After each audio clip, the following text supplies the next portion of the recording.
Raider Nation, what's the deal, man? Once again, it's your guy Panama Fargo back to y'all live with another episode of the Raider Rundown. And today, the topic of conversation I thought we can get into: how good can the Raiders be in this upcoming season, man? What's the ceiling? What's the floor, man? We might as well have a discussion about it in this dead period. So without further ado, let's play that theme music. Let's get into it.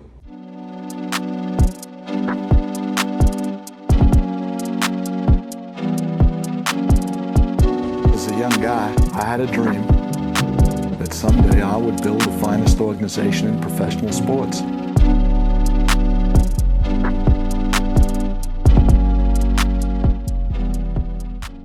What is the deal, man? Once again, you are watching the Raider Rundown. Make sure y'all keep tapping on that like and subscribe button, man. You're not going to want to miss none of the updates I got dropping. Once training camp rolls around, you know football right around the corner. And you know I'm going to keep you updated with all the news, rumors, and whatever that's coming out of the Las Vegas Raiders, right?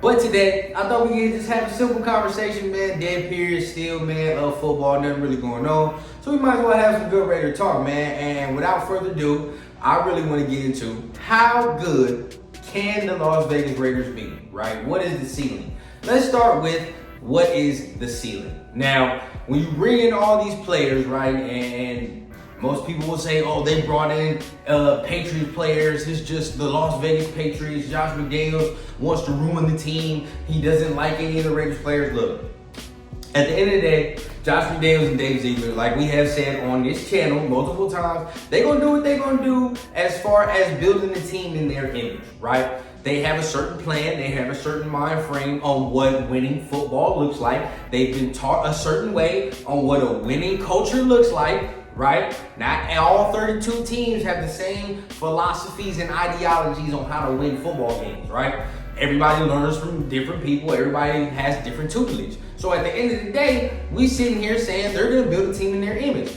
They are bringing in players that they are comfortable with, and they know that are comfortable with the scheme, that can take it day one, hit the ground running. That's basically what they did, right?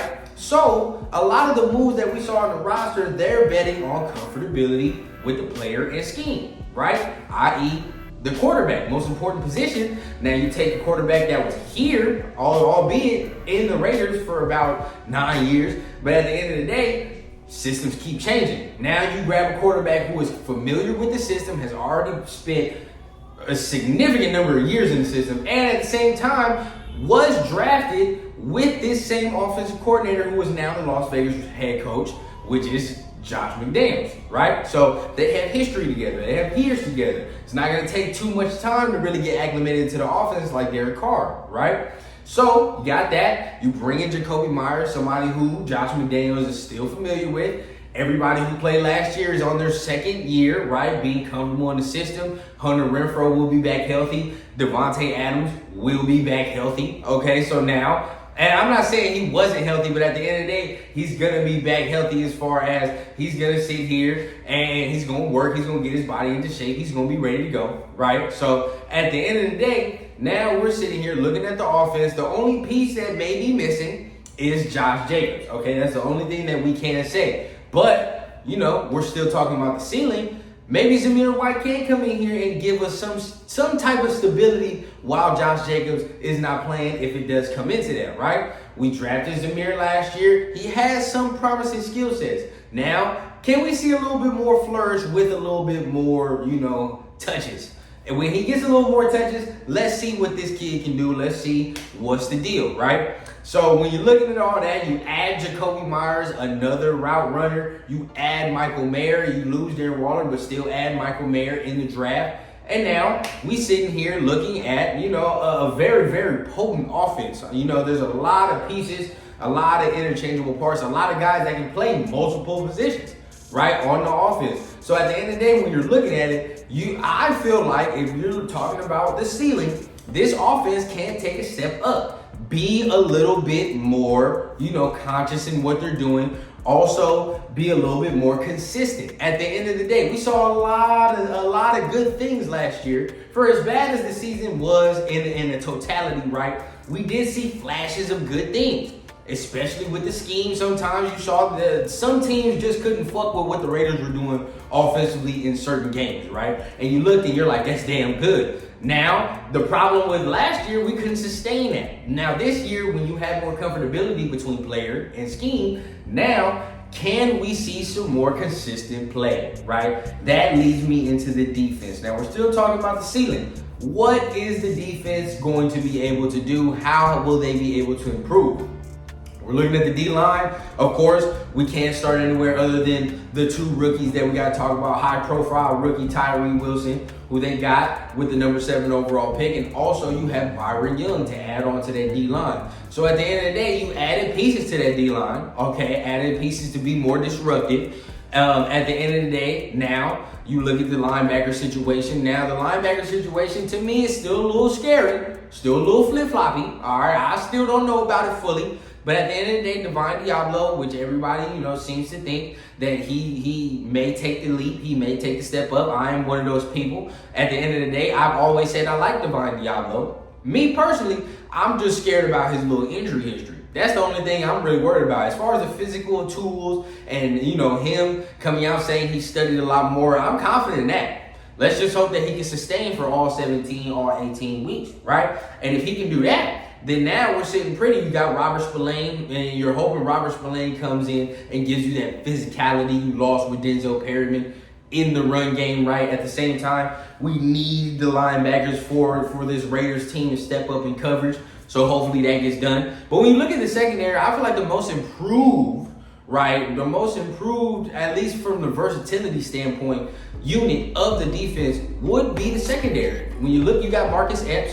Okay, you got Trayvon Merritt, who will be in his second year, who they're hoping that takes that superstar leap. Okay, now you look, Nate Hobbs is still back. You got Jacorian Bennett from Maryland, who has a lot of upside, right? He has very much upside. You still got Duke Shelley, brings a lot of physicality, brings a lot of competitiveness. Okay, David Long brings a lot of speed. Okay, so does Bennett, brings a lot of speed. And Tyler Hall from last year still showed flashes last year of some very, very good slot play. Okay, he showed flashes. Still got Sam Webb. He showed a lot of flashes last year. Also, Meek Robertson is still there. So a lot of depth at that cornerback spot. And let me not forget Brandon Faison, because I talk about him all the time because the Raiders need length in that corner room. But at the end of the day, right, it's promise there. There's a lot of promising young players, a lot of good depth there. That battle in training camp, like I explained in my last video, go check that out. But that battle in training camp, man, is going to be real nice to see who comes away with the starting roles there, right?